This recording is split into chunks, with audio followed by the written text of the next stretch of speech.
IPhone 15 release হতে এখনো 3 মাসেরও বেশি সময় বাকি আছে, কিন্তু এর আগেই কম বেশি আমরা বিভিন্ন লিকস এন্ড রিউমার দেখে ফেলেছি এবং যেটার মাধ্যমে কম বেশি শিওর হয়ে গেছি যে আইফোন 15 এর সিরিজগুলো কেমন হতে যাচ্ছে। তো সেইগুলো যতগুলো মানে লিকস এন্ড রিউমার এখনো পর্যন্ত আমরা পেয়েছি সেইগুলোকে একসাথে করে মার্চ করে আজকের ভিডিওটা আমি আপনাদেরকে দেখিয়ে দিতে চাই, একটা ভিজুয়াল আন্ডারস্ট্যান্ডিং দিতে চাই যে আসলে আইফোন 15 এর সিরিজের মডেলগুলো কেমন হতে যাচ্ছে বা কি কি পরিবর্তন মেজর চেঞ্জেসগুলো আমরা দেখতে যাচ্ছি। তো ডিজাইনে যদি আসি, একদম প্রথমে আমরা জানি যে অ্যাপেল গত 3 বছর পর পর তারা ডিজাইনে একটা মেজর চেঞ্জ আনে। তো সেই হিসেবে কিন্তু আইফোন 15-এ একটা ডিজাইনে মেজর চেঞ্জ আসার কথা, বাট আমরা এখনো পর্যন্ত যেসব লিকস অ্যান্ড রিমোট দেখেছি সেখানে কিন্তু খুব বেশি মানে সিগনিফিক্যান্ট পরিবর্তন ফিজিক্যাল ডিমেনশন আমরা দেখতেছি না। এখানে জাস্ট দেখা গিয়েছে যে আইফোন 12, 13 বা 14 মডেলগুলোতে যেমন ফ্ল্যাট কাট ছিল সাইডের বারগুলো ধরলে খুব বেশি কমফোর্ট হতো না, সেই পরিবর্তনটা আমরা আইফোন 15 সিরিজে দেখতে যাচ্ছি। এখানে জাস্ট সাইডগুলো হালকা কার্ভ করে দেওয়া হচ্ছে, যেমনটা আমরা দেখেছি আইফোন 5C-তে ছিল সেরকম একটা কার্ভ ডিজাইন কিন্তু আমরা মানে উপর নিচে সব জায়গায় দেখতে যাচ্ছি। তো সেইটা হচ্ছে মানে যদি আপনি ফ্রেমের কথা চিন্তা করেন তাহলে ফ্রেমে একটা মেজর ডিজাইন চেঞ্জ। এছাড়া ব্যাকে যে আমরা আইফোন 12, 13 বা 14-এ ক্লিয়ার গ্লাস ছিল, আমরা প্রো মডেলগুলো ছাড়া প্রো মডেলগুলোতে আমরা ফ্রস্টেড গ্লাস ছিল, সেই গ্লাসগুলো অর্থাৎ এখন 15 সিরিজের সব মডেলগুলোতে কিন্তু আপনি ব্যাকে ফ্রস্টেড গ্লাস দেখতে পারবেন, অর্থাৎ মডেলগুলো ফোনগুলো কিন্তু প্রিমিয়াম একটা লুক হবে। এছাড়াও আর একটা মেজর যে চেঞ্জটা আমরা দেখতে পাচ্ছি যে ফ্রেমগুলোতে আগের যে অ্যালুমিনিয়াম ব্যবহার করা হতো, এখানে কিন্তু এই আইফোন 14 সিরিজের সব মডেলের ফ্রেমগুলো টাইটেনিয়াম ব্যবহার করা হবে। তো সেই দিক থেকে হিসেব করলে ফোনটা কিন্তু আরও বেশি ডিউরেবল, আরও ভালো হবে, কিন্তু এখানে টাইটেনিয়াম ইউজ করার জন্য কিন্তু ফোনের প্রাইস আরও বেশি হাই হয়ে যাবে। এছাড়া আমরা যে পরিবর্তনটা আরও মানে সিগনিফিকেন্টলি দেখতে যাচ্ছি সেটা হচ্ছে যে আইফোন 14 প্রো মডেলগুলোতে যা আমরা ডাইনামিক আইল্যান্ডটা দেখেছিলাম, অর্থাৎ তাদের যে নচ ছিল সেই নচ থেকে এবার তারা টোটালি হলো ডাইনামিক আইল্যান্ডে শিফট হবে, অর্থাৎ আইফোন 15-এর সব মডেলগুলোতেই কিন্তু ডাইনামিক আইল্যান্ডটা পেয়ে যাবেন। এছাড়া ফিজিক্যাল ডিমেনশনে কিন্তু আর তেমন কোনো চেঞ্জ নাই। এখানে মিউট সুইচের একটা মানে রিউমার আমরা বেশ কিছুদিন থেকে শুনছিলাম যে আইফোনের একটা খুব মানে সিম্বলিক একটা স্ট্যাটাস ছিল, সেটা হচ্ছে মিউট সুইচ, এবং সেই মিউট সুইচ কিন্তু আমরা বেশ কিছুদিন ধরে লিকস অ্যান্ড রিউমার দেখেছিলাম যে আইফোন 15 সিরিজে আর কোনো মিউট সুইচ থাকবে না, বাট সেটা তাদের বিভিন্ন টেকনিক্যাল ইস্যুর কারণে আমরা দেখেছি যে তারা বাটনলেস যেতে পারছে না, কারণ এর আগে আমরা দেখেছিলাম ভলিউম বাটনে নাকি তারা হ্যাপটিক ফিডব্যাকে নিয়ে যেতে চায়, বাট সেটা পরে আমরা দেখেছি যে লিকস অ্যান্ড রুমারে এসেছে সেই জায়গায় তারা আসলে বিভিন্ন টেকনিক্যাল ব্যারিয়ারের কারণে তারা এখনও আসলে ওই বাটনলেস ফোনে যেতে পারছে না। বাট আইফোন 15-এর প্রো মডেলগুলোতে এই পাওয়ার সুইচে অর্থাৎ মিউট সুইচের বদলে তারা একটা সুইচ ইউজ করবে যেটাকে অ্যাকশন বাটন হিসেবে ব্যবহার করা যাবে, এবং ওই বাটনটা শুধুমাত্র প্রো মডেলগুলোতে থাকবে এবং সেই বাটনটা বিভিন্ন মানে কাস্টম বাটন হিসেবে ব্যবহার করা যাবে। যেমন হাফ প্রেস করলে আপনি ক্যামেরার ফোকাসের জন্য শিফট হবে এবং ফুল প্রেসে আপনি শাটার বাটন হিসেবে ইউজ করতে পারেন। এছাড়াও আপনি ওই বাটনটা অন্য সময়ে আপনি বিভিন্ন অ্যাপ্লিকেশন ইউজের ক্ষেত্রেও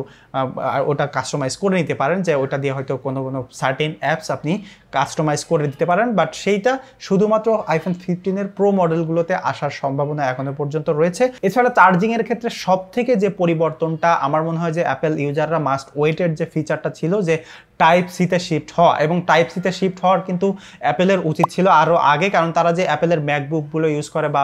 হচ্ছে ম্যাক মিনি যেগুলো যারা ইউজ করে সেখানে কিন্তু তারা টাইপ সি পোর্টটা ইউজ করে। সো আইফোনেও তাদের আসলে উচিত ছিল যে টাইপ সিতে শিফট হয়ে যাওয়া, কারণ তাহলে কিন্তু আইফোন ইউজারদের জন্যই অ্যাটলিস্ট সুবিধা হতো, তারা যারা ম্যাকে চার্জ দেয় সেই সাথে সাথে ফোনেও কিন্তু সেম কেবল দিয়ে ইউজ করে তারা চার্জ দিতে পারতো। বাট ফাইনালি তারা কিন্তু হচ্ছে টাইপ সিতে শিফট হচ্ছে, বাট সেটা যে তারা ইচ্ছা করে করতেছে তাও কিন্তু নয়, ইউরোপিয়ান ইউনিয়নের চাপে পড়েই কিন্তু তারা এই টাইপ সিতে শিফট হচ্ছে, অর্থাৎ আইফোন 15 মডেলগুলোতে আমরা টাইপ সি পোর্ট দেখতে পাবো। বাট এখানে তারা টাইপ সি আনলেও তারা কিন্তু মানে they are doing it in Apple way, অর্থাৎ ওই ফোনগুলোতে যদি আপনি চার্জ করতে চান প্রপারলি ইউটিলাইজ করে তাহলে কিন্তু এমএফআই অর্থাৎ মেড ফর অ্যাপেল সার্টিফাইড কেবল বা অ্যাডাপ্টার তো আপনার লাগবেই। এছাড়াও আরও আমরা লিকস অ্যান্ড রিমোট দেখেছি যে প্রো মডেলগুলোতে তারা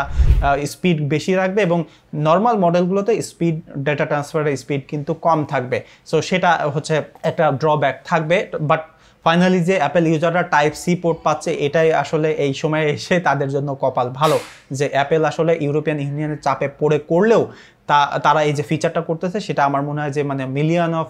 অ্যাপেল ইউজারদের জন্য সুবিধা হবে, কারণ এখন অ্যান্ড্রয়েড বা হচ্ছে অ্যাপেলের যে মানে চার্জার নিয়ে যে প্রবলেমটা হতো এখানে ওখানে গেলে চার্জ দেওয়ার ক্ষেত্রে, সেই জিনিসটা আসলে একটু হলেও এই জায়গা থেকে রেহাই পেতে পারে ইউজাররা। এরপরে হচ্ছে আরেকটা জিনিস মানে মেজর চেঞ্জ, সেটা তো আমরা সবাই কম বেশি জানি যে নতুন চিপ ব্যবহার করা হবে, অর্থাৎ A17 চিপ ব্যবহার করা হবে এবং ডেফিনেটলি এই চিপটা তারা 3 ন্যানোমিটার ট্রানজিস্টরের চিপ হবে এবং এটা ডেফিনেটলি মোর পাওয়ার হচ্ছে এফিশিয়েন্ট হবে, পাওয়ারফুল হবে। তো সেই দিক থেকে হিসেব করলে আইফোনে কিন্তু আরও বেশি মানে 15-এ আরও বেশি পাওয়ারফুল হবে, সে সাথে সাথে ব্যাটারি ব্যাকআপ আরও ভালো পেতে যাব। এবং ক্যামেরায় মেজর কিছু চেঞ্জ হওয়ার কথা বেশ আগে থেকেই কিন্তু এই লিক্সটা আসছে যে তারা ফাইনালি পেরিস্কোপ জুম যে লেন্সটা আছে সেই লেন্সে শিফট হবে, বাট শুধুমাত্র এই ফিচারটা থাকবে প্রো মডেলের, অর্থাৎ নর্মাল আইফোনগুলোতে সেখানে কিন্তু 2টা ক্যামেরা মডিউল থাকবে এবং এখন 14-এ যেমন থাকে সেরকম, বাট 15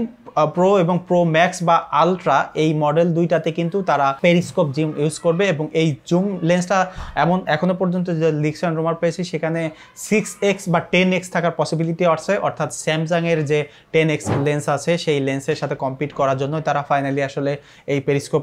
মানে লেন্সে শিফট হতে যাচ্ছে। এছাড়া সিগনিফিক্যান্ট কোনো পরিবর্তন কিন্তু আইফোন 15-এ আসছে না, কিন্তু একটা জিনিস দুঃখের সংবাদ, সেটা হচ্ছে যে এই আইফোন 15-এর মডেলগুলোতে আরও বেশি প্রাইস ইনক্রিজ হবে। 14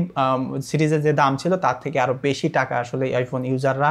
তাদের মানে খরচ করতে হবে নতুন মডেলগুলো পেতে গেলে। তো দর্শক, এই ছিল এখনো পর্যন্ত আইফোন 15-এর যে লিক্স অ্যান্ড রিউমারগুলো আপ টু ডেট যেগুলো এখনো পর্যন্ত মানে জানা গিয়েছে সেটাই, এবং আশা করা যাচ্ছে যে আইফোন বরাবরের মতো তারা হচ্ছে সেপ্টেম্বরের 12 থেকে 10 এই 2-3 দিনের মধ্যেই নতুন করে রিলিজ হবে। 2 দিন আগেই তারা হচ্ছে WWDC 23 সেখানে iOS 17 ম্যাকবুক এয়ার এবং সব থেকে মজার একটা ব্যাপার হচ্ছে তারা অ্যাপেল প্রোভিশনের একটা নতুন প্রোডাক্ট রিলিজ করেছে। তো সেই হিসেবে এখনো পর্যন্ত এই WWDC 2023 যেটা আমরা দেখেছি সেখানে আমরা একটা জিনিস দেখেছি যে 2 ঘন্টার যে WWDC হয়েছে সেখানে কিন্তু তারা 45 মিনিট পর্যন্ত তারা শুধুমাত্র প্রোভিশন নিয়েই কথা বলেছে। তো আমার মনে হয় যে 2023 সালটা তারা প্রোভিশনটাকেই বেশি ফোকাসে রেখেছে এবং অন্যান্য প্রোডাক্টগুলো তেমন বেশি সিগনিফিক্যান্ট পরিবর্তন কিন্তু আনেনি, যেমন iOS 17-এও কিন্তু খুব বেশি পরিবর্তন আমরা দেখিনি, এখানে জাস্ট একটু হচ্ছে নতুন করে রিঅপটিমাইজ করা এরকম। তো সেই হিসেবে যদি আমরা আইফোন 15-এর দিক থেকেও দেখি, আইফোনে 15-এও কিন্তু সিগনিফিক্যান্ট ওরকম কোনো পরিবর্তন আসছে না, জাস্ট যেগুলো বললাম এইগুলো আসতে আসছে। তো এরকম টেকনোলজিক্যাল সংক্রান্ত যদি নিউজ অ্যান্ড লিক্স অ্যান্ড রুমার নিয়ে আপনি আরও ভিডিও দেখতে চান তাহলে আমার চ্যানেলটি সাবস্ক্রাইব করতে পারেন। আর এই ভিডিওতে যদি আমি কোনো কিছু মিস করে যাই বা আপনি যদি নতুন কোনো কিছু জেনে থাকেন বা লিক্স অ্যান্ড রুমার দেখে থাকেন সেটা আমাকে কমেন্ট করে জানাতে ভুলবেন না। দেখা হবে পরবর্তী ভিডিওতে, সে পর্যন্ত সবাই সুস্থ থাকবেন, ভালো থাকবেন। ধন্যবাদ সবাইকে।